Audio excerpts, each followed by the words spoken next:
오늘 주신 하나님 말씀은 요한복음 18장 15절부터 18절까지입니다. 시몬 베드로와 또 다른 제자 한 사람이 예수를 따르니 이 제자는 대제사장과 아는 사람이라 예수와 함께 대제사장의 집들에 들어가고 베드로는 문 밖에 서 있는지라 대제사장을 아는 그 다른 제자가 나가서 문 지키는 여자에게 말하여 베드로를 데리고 들어오니 문 지키는 여종이 베드로에게 말하되 너도 이 사람의 제자 중 하나가 아니냐 하니 그가 말하되 나는 아니라 하고 그때가 추운 거로 종과 아랫사람들이 불을 피우고 서서 쬐니 베드로도 함께 서서 쬐더라. 아멘. 인간은 처음부터 순발력 있는 판단력을 가지고 삶을 살아왔습니다. 그 순발력 있는 판단력이 생존을 할 수 있는 유일한 어떤 면에서 능력처럼 그렇게 유지되어 왔습니다. 문화인류학자들은 이런 인간의 순발력 있는 판단력이 과거 초원시대에 살던 인간 속에 유전자처럼 남아있던 그것이 아직도 이렇게 발현되고 있는 것이라고 그렇게 이야기를 합니다. 인간은 강한 이빨이 없습니다. 강한 발톱도 없습니다. 그렇다고 해서 여러 동물들처럼 그렇게 빨리 질주할 수 있는 그런 능력이나 아니면 강한 힘 이런 것도 가지고 있지 않습니다. 그러다 보니 생존하기 위해서 재빠른 판단은 필수적이었습니다. 도망가야 할지 아니면 숨어야 할지 아니면 맞닥뜨린 이 대상과 친해져야 할지 순식간에 판단하고 결정하고 그렇게 살아왔습니다. 그것이 살 길이었기 때문입니다. 하지만 이처럼 생존을 위한 빠른 판단과 결정, 이런 결정을 내리는 존재임에도 불구하고 가끔은 사람이 이러지도 못하고 저러지도 못하는 그런 형편에 처하기도 합니다. 그것을 일컬어서 속수무책이라고 합니다. 한 시인은 이런 속수무책을 일컬어서 이렇게 표현했습니다. 내 인생 단 한 권의 책, 속수무책. 대체 무슨 대책을 세우며 사느냐 묻는 자면 척 내밀어 펼쳐줄 책. 네, 아마도 익살스럽게 그렇게 자신의 삶을 표현한 것 같습니다. 하지만 속수무책이라는 이 단어 자체를 보자면 이렇게 유쾌한 단어는 아닙니다. 묶을 속자의 손수자, 손을 묶는 겁니다. 그리고 없을 무의 대책 책자. 그러니까 손이 묶여진 채로 살아가기 때문에 어떻게 해볼 도리나 방도 없이 이렇게 있는 상태, 이게 바로 속수무책입니다. 2017년도 예배 순서지 우미 트는 시에 소개했던 조항록 시인의 속수무책이라는 시 기억하실 겁니다. 다시 한 번 더 상기시켜 드리고 싶습니다. 도마 위에서 안간힘을 쓰는 광어를 어찌할까? 이를테면 연민 때문인데 납작 엎드려 살아온 것이 죄는 아니지 않은가? 한쪽만 보고 살아 다른 한쪽을 외면한 것이 정말 죄는 아니지 않은가? 저 살 속에 점여 있는 바다의 노래에 귀 기울이면 가시들의 일상이 다 무엇을 위한 것이었는지, 마지막 헤엄은 눈물 속에 헤매는 법이고 이제 속속들이 칼날이 닿으면 한 접시의 순결한 고백만 남을 것. 모든 속수무책의 생애에 대해 오직 천사 같은 몸부림에 대해. 이 시를 읽으며 어떤 사람은 도마 위의 광어에 대해서 이렇게 표현을 했습니다. 바로 이것은 오늘날 이 시대를 살아가는 서민들의 삶이다. 돈이 없다는 이유로, 배우지 못했다는 이유로 아무런 대책 없이 그냥 그렇게 살아가는 존재. 멸시와 차별, 그리고 착취를 당하면서도 속수무책 살아가는 서민의 삶이 바로 이 도마 위의 광어의 모습에 표현되어 있다라고 합니다. 그렇죠. 하소연할 것도 없고 그렇다고 해서 기댈 언덕도 없이 최소한의 행복할 그 권리마저도 착취당하고 그렇게 살아가는, 그래서 밤낮 없이 열심히 일함에도 불구하고 조금의 나아지는 삶이 없는 이 시대에 어떤 면에 서민의 그런 삶을 투영한 시라고 볼 수 있습니다.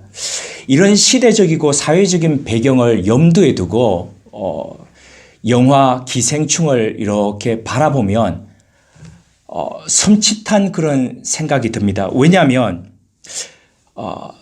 이 시대의 모습을 보여주고 뿐만 아니라 이런 것들이 계속적으로 개선되지 않고 강화되어 간다면 결국에 모두가 다 파멸할 수밖에 없는 그런 사회가 올 수밖에 없다고 하는 경고성 있는 예언이 그 영화 가운데 녹아져 있기 때문입니다.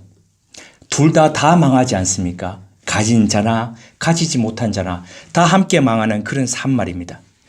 요즘 미국은 민주당 후보를 뽑는 경선을 거치고 있습니다. 그런데 참 특이한 것은 민주당 후보도 아닌데도 민주당 경선에 들어가 있는 사람이 있습니다. 누구입니까? 버니 샌더스입니다.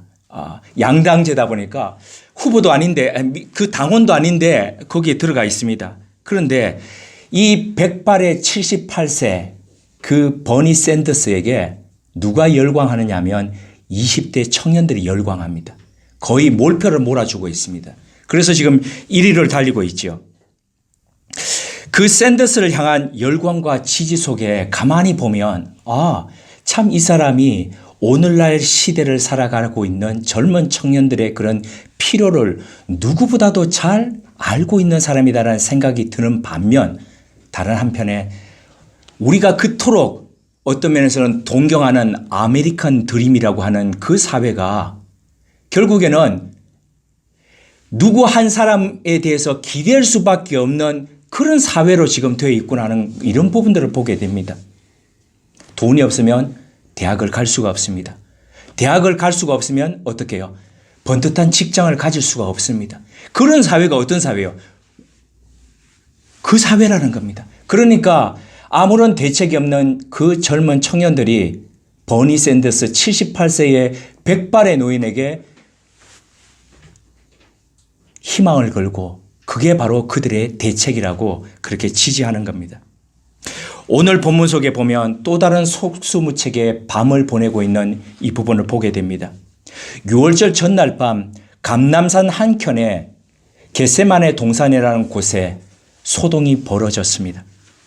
로마 총독 빌라도가 승인치 않았던 대규모의 병력이 그것도 야간에 이동했습니다.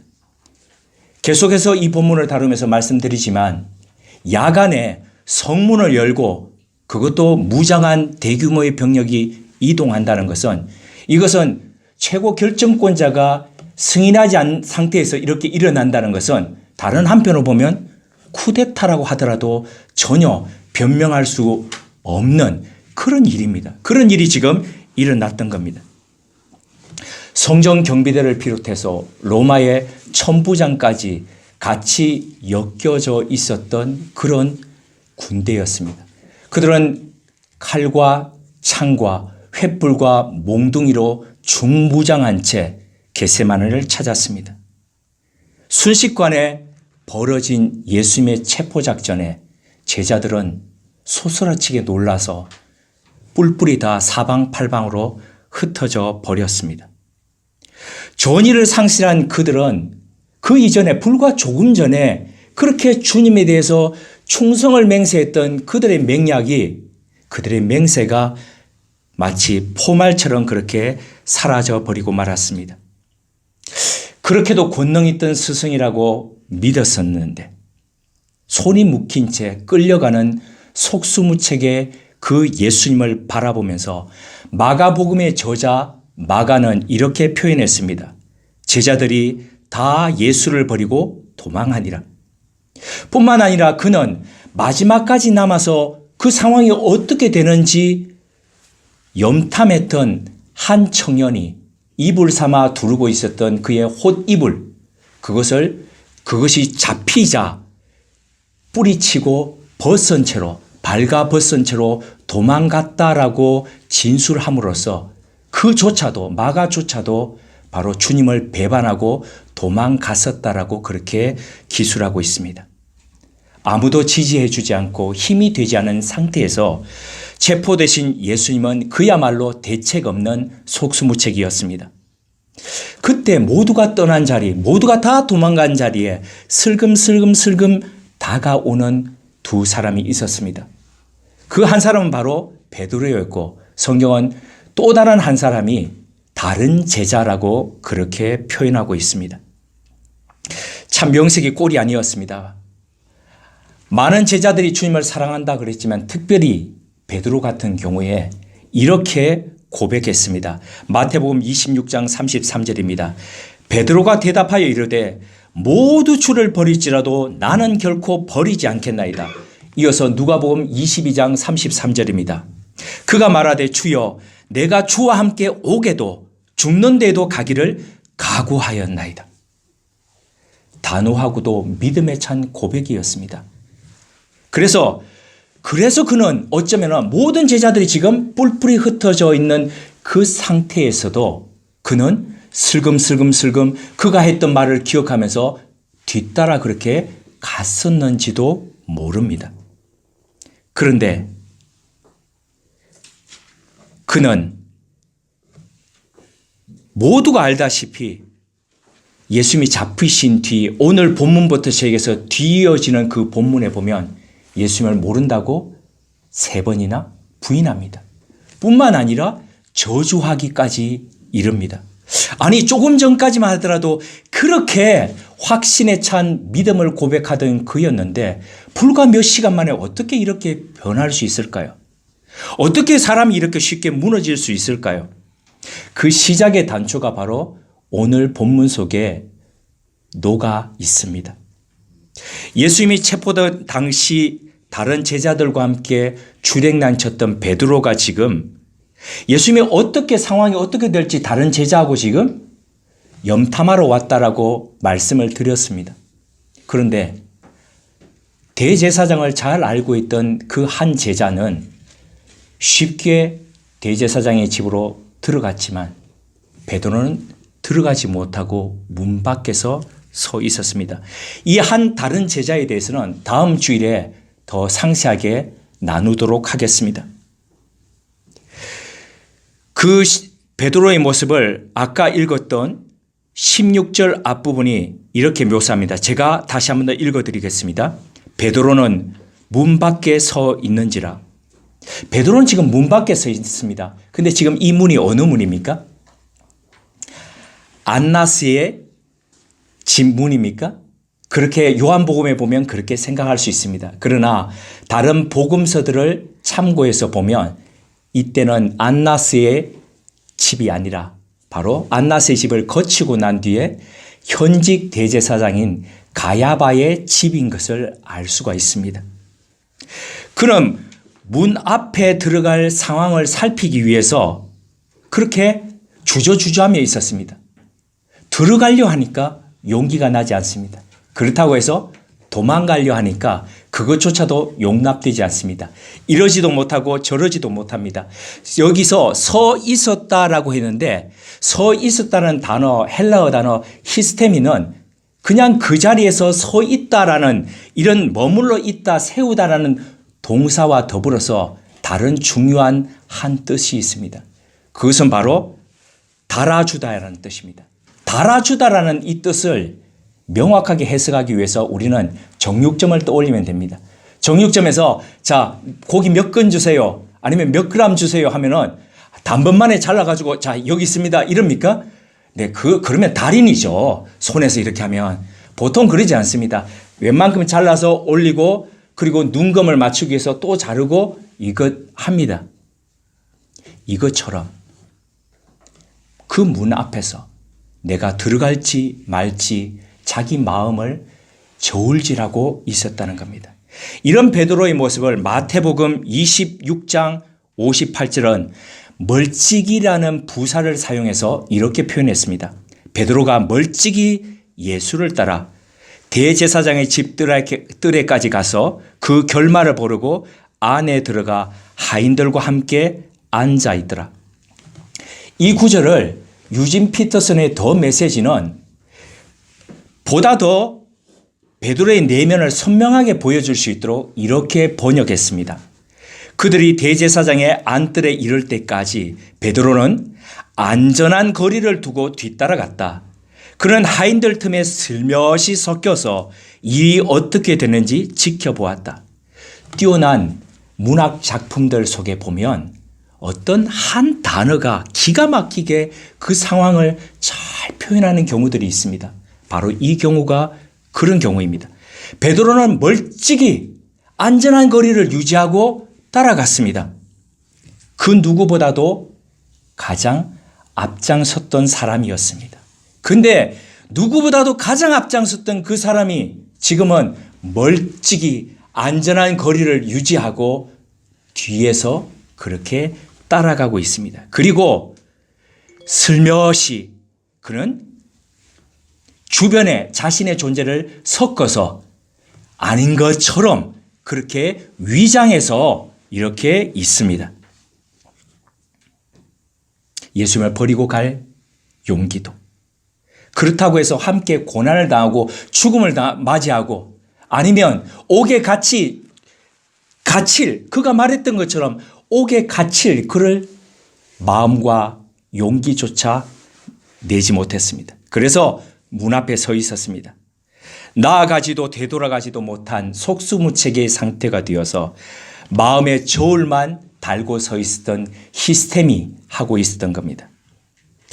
동물학자들의 이야기 속에 초원에 사는 원숭이와 숲속에 사는 원숭이는 같은 종임에도 불구하고 그 원숭이들의 이런 기강 상태를 보면 전혀 다르다고 합니다. 엄청 확연한 차이가 난다고 합니다.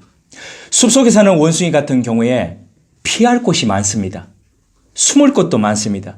그러니 어떻습니까? 포식자가 나타나더라도 웬만큼 경계를 덜하고 있더라도 보고 난 뒤에 피해도 됩니다. 그러나 초원은 어떻습니까? 그렇지 않습니다. 아무런 엄폐물도 없습니다. 피할 곳도 없습니다. 그러다 보니 온갖 감각을 모두 다 동원해서 그렇게 곤두세워서 살 수밖에 없습니다. 그러니까 기강이 셀 수밖에 없겠죠. 위험이 감지되는 순간 생존을 위해서 순식간에 뛰어야 됩니다. 그러니 같은 종류의 원숭이라 하더라도 어디에 털을 잡고 사느냐에 따라서 이처럼 다를 수밖에 없다는 거죠. 베드로가 왜 문 밖에 서 있었습니까? 사람들이 왜 문 앞에서 선택의 문 앞에서 마음에 저울질하면서 왜 그렇게 살아갑니까? 생존 때문입니다. 생명 때문입니다. 발을 내딛느냐 돌아가느냐 주저주저하는 것 같지만은 그러나 그 속에 자신의 생명에 대한 자신의 생존에 대한 애착이 바로 거기에 녹아있기 때문입니다. 하지만 이것이 생명에 대한 본능이고 그리고 생존에 대한 욕구라 하더라도 모든 속수무책의 상황 가운데서 이렇게 행동하는 것은 그리 건강해 보이지 않습니다. 그리고 특별히 그리스도인으로 살아가는 사람들이 이런 선택의 순간 앞에서 속수무책의 상황 앞에서 자신의 생명과 자신의 안위가 가장 최우선적이 되어서 그렇게 주저주저 한다면은 결코 건강한 신앙인의 모습이라 할 수도 없을 것 같습니다. 그렇다면 우리는 어떤 모습, 도대체 어떤 상태의 모습으로 살아가는 것이 건강한 그리스도인이라고 그렇게 할 수 있겠습니까? 저는 2주 전에 읽었던 예수님의 한 비유가 여기에 대한 빛을 비추어 주었습니다. 누가복음 16장 1절에서부터 8절 말씀입니다. 우리 찾아서 한 절씩 한번 교독해 보시겠습니다. 누가복음 16장 1절에서 8절 말씀입니다. 저와 한 절씩 교독하시겠습니다. 제가 먼저 누가복음 16장 1절 말씀을 받들어 읽겠습니다. 또한 제자들에게 이르시되 어떤 부자에게 청지기가 있는데 그가 주인의 소유를 낭비한다는 말이 그 주인에게 들린지라. 주인이 그를 불러 이르되 내가 내게 대하여 들은 이 말이 어찌됨이냐. 내가 보던 일을 셈하라.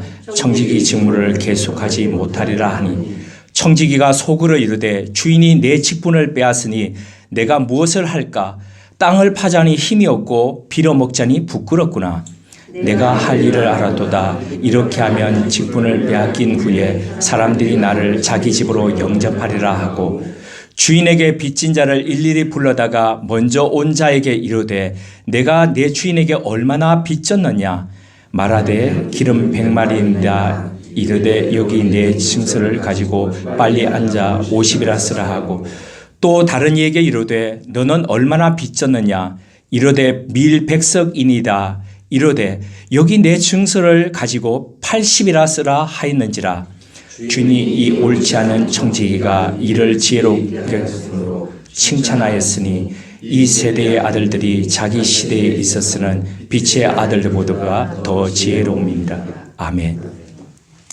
불의한 이 청지기 비유는 아주 오랫동안 사람들을 불편하게 만들었습니다.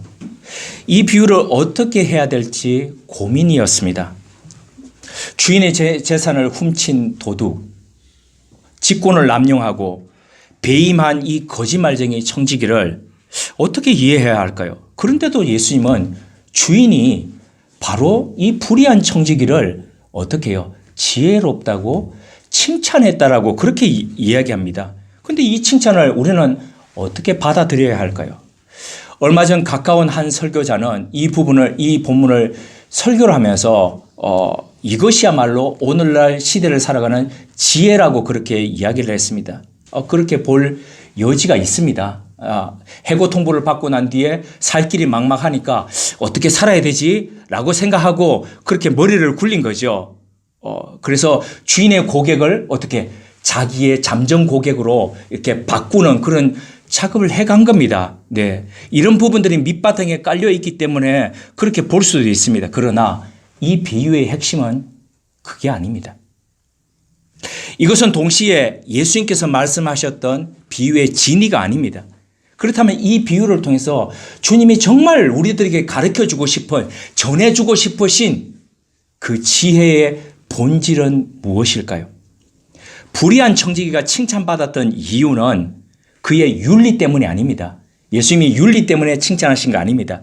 분명히 불의한 청지기라고 그렇게 말씀하셨기 때문에 그가 의롭지 못하고 정의롭지 못하다는 것은 분명히 인지하고 계셨습니다.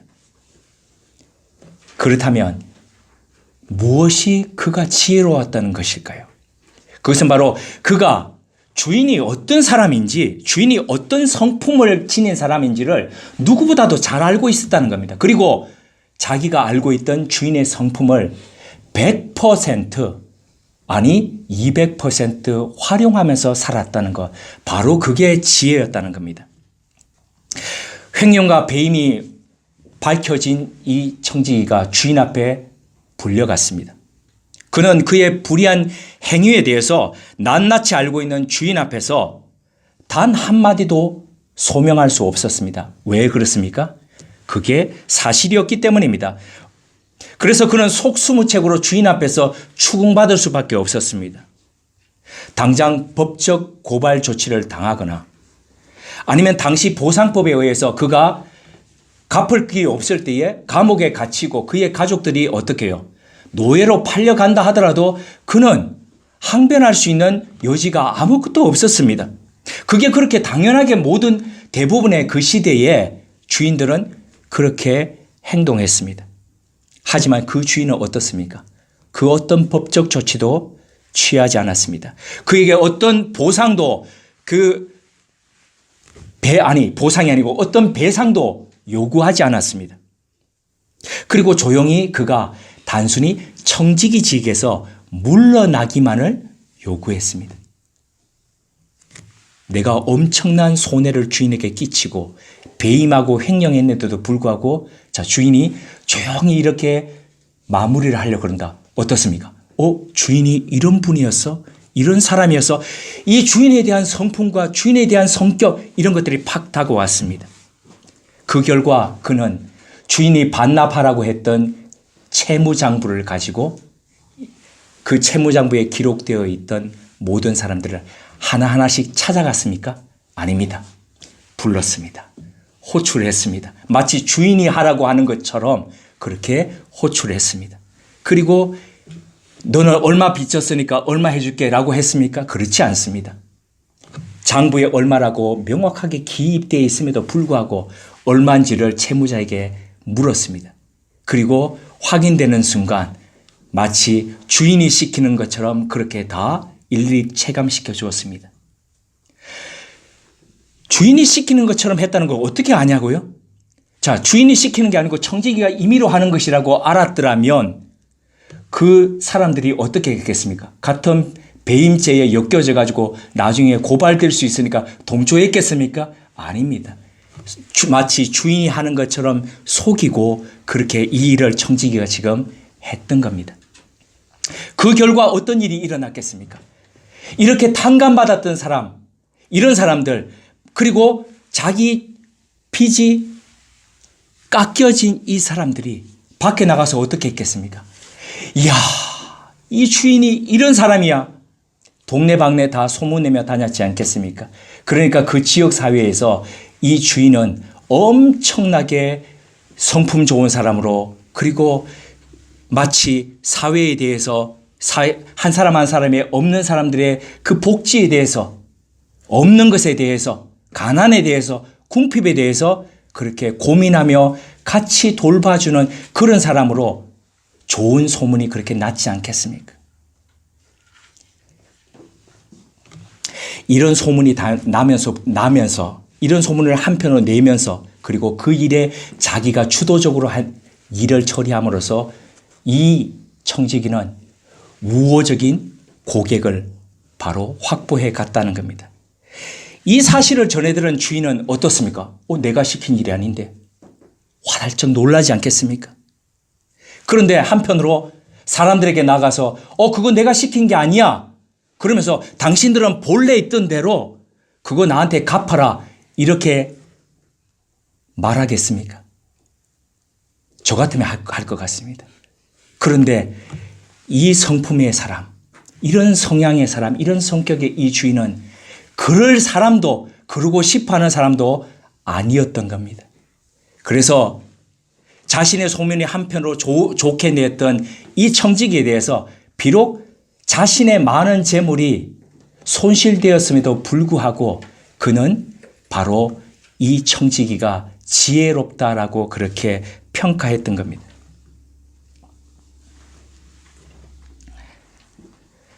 그렇다면 이 비유의 마지막 8절에 우리 8절 다시 한번 더 읽어보시겠습니다. 8절입니다. 함께요. 주인이 이 옳지 않은 청지기가 이를 지혜롭게 하였으므로 칭찬하였으니 이 세대의 아들들이 자기 시대에 있어서는 빛의 아들들보다 더 지혜로움이니라. 아멘. 자, 이 마지막 8절 마지막에 이 시대의 아들들이 자기 시대에 있어서는 빛의 아들들보다 더 지혜롭다고 하셨던 이 말 뜻이 그러면 무슨 뜻일까요? 악한 시대를 살아가면서 이 불의한 청지기 같은 이 사람들이 그 시대에 있어서 자기 주인의 성향을 알고 그 성향을, 그 성품을 100% 활용하면서 그렇게 살아가더라는 겁니다. 그런데 믿음의 자녀들은 어떻다는 겁니까? 믿음의 자녀들은 자신의 주인, 인생의 주인이 누구이신지에 대해서, 그 주인에 대해서 알려고도 하지 않고 그 주인의 성품을 활용하지도 않고 그렇게 살아가더라는 겁니다. 그러니까 얼마나 지혜 없이 살아가느냐. 인생을 더 지혜 있게 살아갈 수 있는 방안이 있는데 그분께 내맡기면서 그렇게 살아가지 않더라는 겁니다.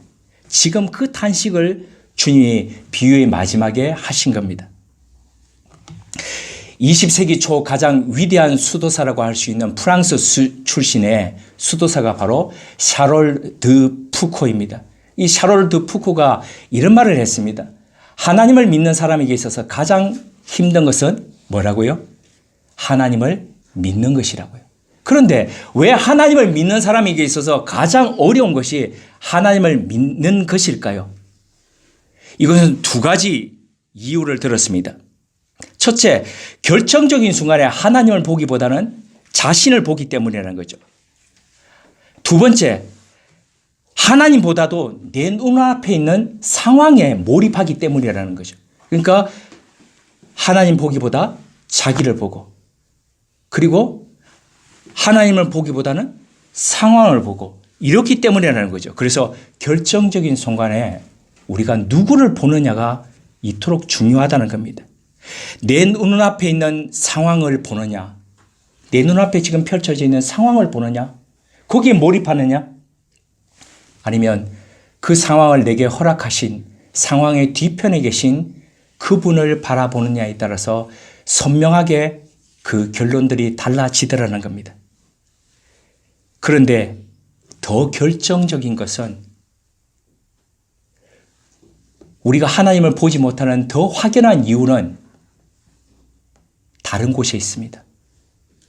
저는 푸코의 이 말에 하나 더 추가하고 싶습니다. 그것은 바로 그 상황을 만드시고 허락하시고 상황 뒤에 계신 하나님이 어떤 분이신지 우리가 알려 하지 않기 때문입니다. 그 하나님을 모르기 때문이라는 거죠. 그래서 그 하나님을 바라보기보다는 상황에 먼저 우리의 시선이 꽂히고 그 하나님보다도 자기 자신에게 몰입되는 바로 그런 결과를 초래한다는 거죠. 야유회 하나를 가더라도 우리는 혹이나 비가 오면 어떻게 하나라고 생각하면서 우천시 계획을 잡습니다. 어떤 기한을 내라고 그러면 1안, 2안, 3안을 그렇게 낼 정도로 그렇게 철두철미하게 준비합니다. 왜 그러냐면 내가 통제하지 못하는 어떤 상황들이 오더라도 생존하기 위해서, 이겨내기 위해서 우리는 그렇게 합니다. 그런데 우리는 그것보다도 더 큰 인생의 삶을 살면서 그리고 이 인생의 끝부분에 다시 이어올 그 삶을 살아갈 사람들임에도 불구하고 그 삶에 대한 아무런 준비 없이 그렇게 살아가고 있지 않습니까?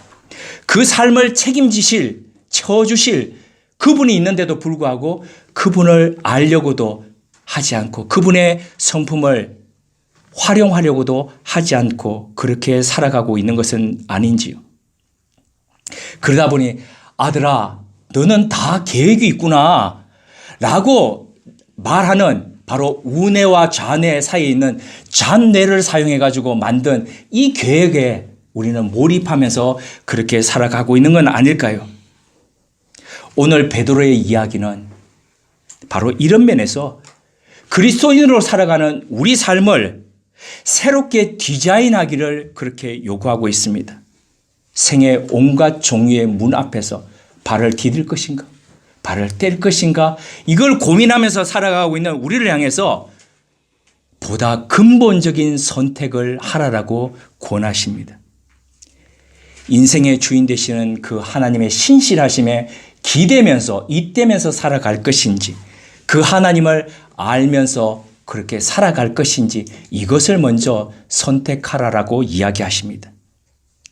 안전거리를 유지한 채 한 발은 예수님을 따르면서 또 다른 한 발은 여차하면 도망갈 궁리를 하면서 그렇게 어긋나게 그렇게 엉거주춤한 상태로 서 있지는 않은지요. 그렇게 예수님을 따르고 있는 것은 아닌지요. 아니면 예수님의 인자하심과 선하심 그곳에 바로 마치 주인의 그 선하심에 자기 인생을 완전히 몰입하면서 마지막 승부를 걸었던 세상의 아들들, 불의한 청지기처럼 하나님의 선하심에 완전히 우리의 모든 것을 의탁하면서 그렇게 우리 삶의 변혁을 요구하면서 그렇게 살아갈지 우리는 선택해야 하겠습니다. 베드로는 문 밖에 서 있는지라 그렇다면 우리는 지금 어디에서 저울질하면서 히스테미하고 있습니까? 함께 기도하시겠습니다. 하나님, 우리는 왜 그저 웬만큼 믿는 그리스도인처럼 보이다가도 결정적인 순간에 믿음과는 상관없는 사람으로 살아갈까요? 왜 수많은 일을 계획을 짜면서도 이 인생과 그 너머의 인생에 관한 궁극적인 생각과 대비 없이 세월을 보낼까요? 멀찍이 적당히가 생존을 위한 가장 적확한 처세술이 되어 우리 신앙마저 무색, 무취, 무미의 그리스도인으로 존재하려는 걸까요? 안전거리를 유지한 채 적당히 종교생활함으로써 교양 있는 신앙으로 분류되는 것에 왜 만족할까요? 불의한 청직이 이 시대 세상의 자녀들도 나름대로 그 주인의 성향과 성품을 파악하고 그를 이용해서 살아가는데 우리는 빛의 자녀로서 어떻게 이 시대를 살아가야 할지 이제 눈을 뜨게 하옵소서. 생의 문 앞에서 선택의 자리에서 저울질하며 살아가는 얄팍함의 자리에서 이제 일어나 하나님의 선하심에 그 인자하심에 우리 삶을 내어 맡기는 주님의 사람들, 빛의 자녀들 되게 하옵소서. 예수님의 이름으로 기도드립니다. 아멘.